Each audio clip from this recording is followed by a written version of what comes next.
আসসালামু আলাইকুম। আমি মোহাম্মদ রেজাল হালাদার আপনাদের সাথে আছি। পে স্কেল বাস্তবায়ন যে আল্টিমেটাম নতুন কর্মসূচি ঘোষণা। আসলে এই পে স্কেল নিয়ে সরকারি কর্মকর্তা কর্মচারীরা কিন্তু তৎকালীন সরকারকে আল্টিমেটাম দিয়েছিলেন এবং তারা নতুন কর্মসূচিও ঘোষণা করেছিলেন, এমনকি মহাসমাবেশও দিয়েছিলেন ঢাকায়, আপনারা জানেন।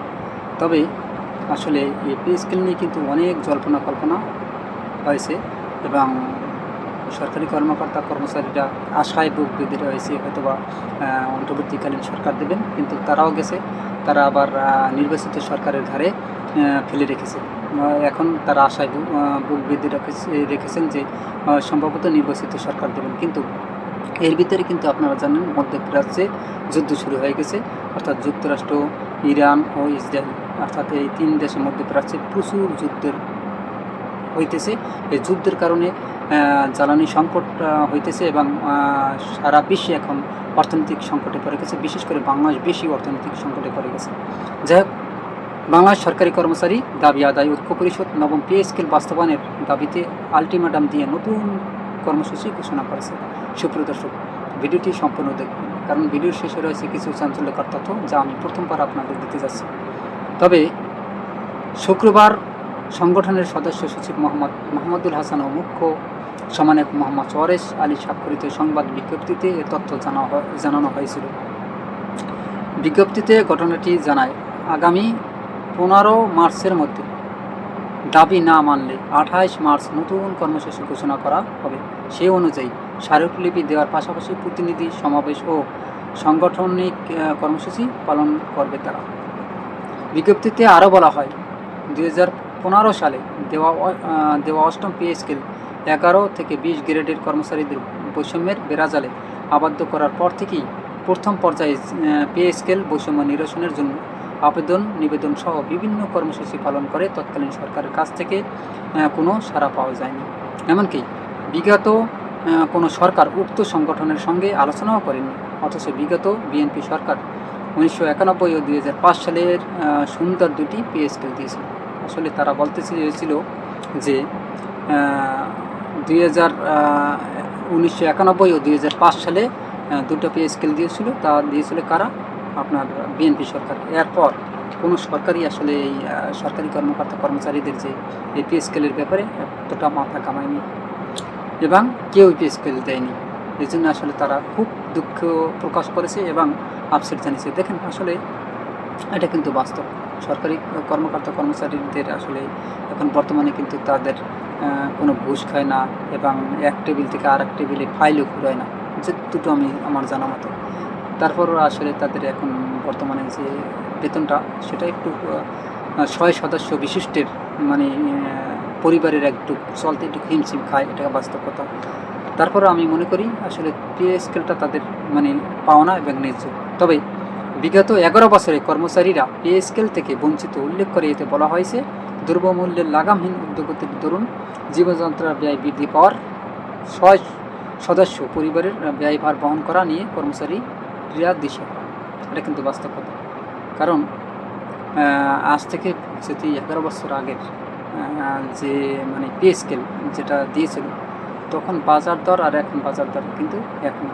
কারণ তখন যদি আপনার মনে করেন যে কোনো একটা পণ্যের দাম মনে করেন 1 কেজি ময়দার দামই ধরেন, 1 কেজি ময়দার দাম ছিল কত? 30 টাকা বা 30 টাকাই ছিল মনে করেন। এখন আছে কত? 55 টাকা বা 60 টাকা, ডাবল হয়ে গেছে।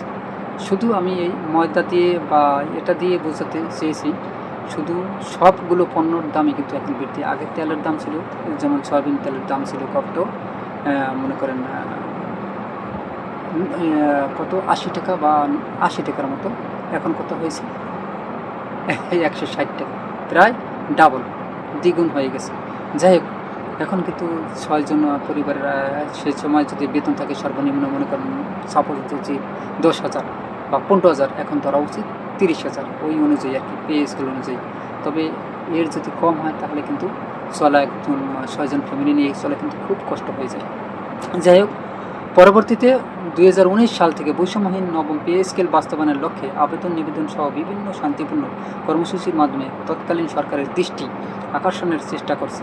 তবে এর ধারাবাহিকতায় অন্তর্বর্তী সরকারের কাছেও আবেদন নিবেদন সহ বিভিন্ন কর্মসূচি অব্যাহত রাখা হয়।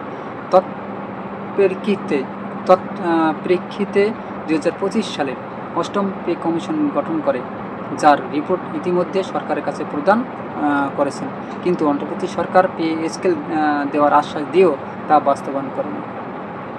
তারা বলেন, বর্তমান সরকারের কাছে প্রত্যাশা দীর্ঘ 11 বছর ধরে পে স্কেল না হওয়া ও দ্রব্যমূল্যের লাগামহীন ঊর্ধ্বগতির দরুন জীবনযাত্রার ব্যয় বৃদ্ধির পাওয়ার বিষয় বিবেচনা করে দ্রুততম সময়ের মধ্যে বৈষম্যহীন নবম পে স্কেল বাস্তবায়ন করবেন। বর্ণিত অবস্থায় প্রধানমন্ত্রী সহ সংশ্লিষ্ট সবাইকে কর্মচারীদের বৈষম্যহীন নবম পে স্কেল প্রাপ্তির বিষয় অবহিতকরণের লক্ষ্যে সংগঠনের 20 ফেব্রুয়ারি সভায় সিদ্ধান্ত মোতাবেক নিম্নোক্ত কর্মসূচি ঘোষণা করা হয়েছে। 22 ফেব্রুয়ারি থেকে 5 মার্চের মধ্যে স্থানীয় সংসদ সদস্য ও মন্ত্রীর সঙ্গে সাক্ষাৎ ও তাদের মাধ্যমে প্রধানমন্ত্রীর বরাবর নবম পে স্কেল বাস্তবায়নের দাবিতে স্মারকলিপি প্রদান। জেলা ও উপজেলা পর্যায়ে সম্মানিত নেতৃবৃন্দ উক্ত কর্মসূচি বাস্তবায়ন করবেন। 2. একই সময়ে কেন্দ্রীয় নেতৃবৃন্দ মন্ত্রী পরিষদের সদস্যদের সঙ্গে সাক্ষাৎ করে তাদের মাধ্যমে প্রধানমন্ত্রী বরাবর নবম পে স্কেল বাস্তবায়নের দাবিতে স্মারকলিপি প্রদান করবেন। 3. পবিত্র মাহে রমজান মাসব্যাপী বিভাগীয় শহরগুলো পে স্কেল বাস্তবায়নের দাবিতে প্রতিনিধি সমাবেশ ও সাংগঠনিক কর্মসূচি চলমান থাকবে। এতে উল্লেখ করা হয়, আগামী 15 মার্চের মধ্যে সরকারের পক্ষ থেকে নবম পে স্কেল বাস্তবায়নের দৃশ্যমান কোনো উদ্যোগ গ্রহণ করা না হলে পবিত্র ঈদ উল ফিতর উদযাপন পরবর্তী 28 মার্চ সংবাদ সম্মেলনের মাধ্যমে পরবর্তী কর্মসূচি ঘোষণা করা হবে। তবে এই যে মনে করেন তারা যেটা ঘোষণা করবে, এই যে আলটিমেটাম তারা দিয়েছেন দেখেন, তবে এটা কিন্তু এক হিসাবে আসলে মনে করেন ঠিক আছে। কারণ কেন দেখেন, তাদের পে স্কেলটা কিন্তু অনেক দিন ধরে আটকে রেখেছে। তবে তাদের একটু ভাবা উচিত, কারণ বর্তমান যে আর্থিক সংকট সারা বিশ্বেই এখন যুদ্ধের কারণে একটা বিপর্যয় চলতেছে। তবে আর একটু অপেক্ষা করলে হয়তো বা কিছুটা বাংলাদেশ যদি ঘুরে দাঁড়ায় অবশ্যই তাদের দেবে, হয়তো বা আস্তে আস্তে দেওয়ার একটা থাকতে পারে। যাই হোক, পে স্কেলের গেজেট বাস্তবায়নের দাবিতে বিক্ষোভ আন্দোলনের উপর জলকামানও নিক্ষেপ করা হয়েছে সেখানে, মানে তৎকালীন সময় আর কি, অন্তর্বর্তীকালীন সরকারের সময়। নবম পে স্কেল গেজেটের দাবিতে যমুনার অভিমুখে মিছিলে অংশ নেওয়া আন্দোলনকারীদের ওপর জলকামান নিক্ষেপ করেছে পুলিশ সেই সময়।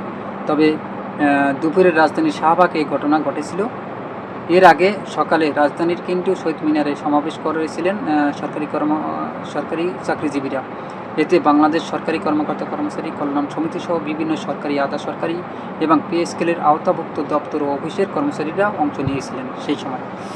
তবে আন্দোলনরত নেতারা জানান, দাবির বিষয়ে সরকারের পক্ষ থেকে কোনো দৃশ্যমান অগ্রগতি না থাকায় সারা দেশে একযোগে কর্মবিরতি পালন করা হয়েছে। সমাবেশ শেষে বিক্ষোভ মিছিলের ঘোষণাও দেওয়া হয়েছে। সরকারি কর্মচারী দাবি আদায় ঐক্য পরিষদের মুখ্য সমন্বয়ক ওয়ারেস আলী বলেন, কর্মচারীরা শান্তিপূর্ণভাবে এবং কর্মচারী শৃঙ্খলাবিধির মধ্য থেকেই আন্দোলন চালিয়ে যাচ্ছিলেন। তিনি বলেন, সরকার 31 জানুয়ারির মধ্যে নবম পে স্কেল বেতন কমিশন গেজেট প্রকাশ করবে বলে প্রত্যাশা করেছিল সেই সময়। আসলে তা কিন্তু করেনি, কারণ তারপরেই নির্বাচনের ইশতেহার তারা জারি করে দিয়েছেন এবং নির্বাচনও হয়ে গেছে। এখন বর্তমানে নির্বাচনের তো সরকারের গাড়ি এটা ফেলে দেওয়া হয়েছে। তবে কিন্তু নির্ধারিত সময়ের মধ্যে গেজেট প্রকাশ না হওয়ায় কর্মসূচি আরও জোরদার করা হয়েছে। সমাবেশ শেষে প্রধান উপদেষ্টার বাসভবনে অভিমুখে মিছিলও শুরু করেছিলেন তারা। সমাবেশের বক্তারা সেখানে বলেছিলেন, যেখানে বাধা আসবে সেই জায়গায় অবস্থান করবে, কর্মসূচি পালন করবে।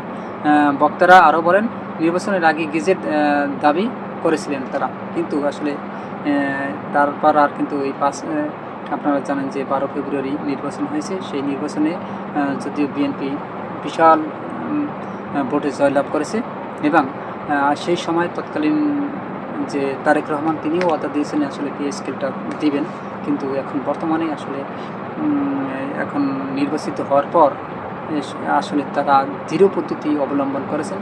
এর কারণ আছে, কারণ জানেন যে বৈশ্বিক যে মধ্যপ্রাচ্যের যে যুদ্ধটা, সেই যুদ্ধটা নিয়ে কিন্তু একটা সরকার একটা বিবেকে পড়ে গেছে। অর্থাৎ বিবেকে মানেই মানে অর্থ সংকট দেখা দিয়েছে। শুধু বাংলাদেশ না, অর্থাৎ এই দক্ষিণ এশিয়ার মধ্যে অনেক দেশই এখন অর্থনৈতিক একটা সংকটে পড়ে গেছে। শুধু চীন ছাড়া এখন বর্তমানে সবাই একটা অর্থনৈতিক সংকটে পড়ে গেছে। তবে এই সংকটটা হয়তোবা বেশি দিন থাকবে না, হয়তোবা কিছুদিনের মধ্যে যুদ্ধ কাটিয়ে উঠবে। তবে আমি মনে করি সরকারি কর্মকর্তা কর্মচারীদের জন্য একটা সুখবর হয়তোবা আসতে যাচ্ছে। সেটা হলো সরকার সব কিছু বিবেচনা করবে এবং সব কিছু মানে ঘেঁটে দেখার পর তারপর মানে বিবেচনা করবে আসলে কবে দেওয়া যায়, কীভাবে আর কি এই পে স্কেলটা দেওয়া যায়। তবে তাদের মাথায় এটা আছে, কারণ তারেক রহমান যেহেতু ওয়াদা দিয়েছে নির্বাচনের আগে, অতএব সে সম্ভবত ওয়াদা মিস্টেক করবে না। এখন বর্তমানে যদিও একটু অর্থনৈতিক সংকটের কারণে হতে পারে একটু বিলম্বিত হচ্ছে, তবে আমার মনে হয় আস্তে আস্তে এটা গেজেটটাও প্রকাশ করবে এবং পে স্কেলটা দিবে, এটা আমি ধারণা করতে পারি। আমার মন কয় আর কি। যাই হোক, সুপ্রিয় দর্শক, আসলে আপনারা কি মনে করেন এই পে স্কেলটা বর্তমান সরকার দিবে কি দিবে না? অবশ্যই আপনার মূল্যবান মতামত কমেন্টে জানান এবং এরকম নতুন নতুন ভিডিও পেতে RS বাংলা নিউজ 24-কে সাবস্ক্রাইব করুন, লাইক ও শেয়ার দিয়ে সবাইকে দেখার সুযোগ করে দিন। আজ পর্যন্তই। আসসালামু আলাইকুম রহমতুল্লাহি ওয়া বারাকাতুহু।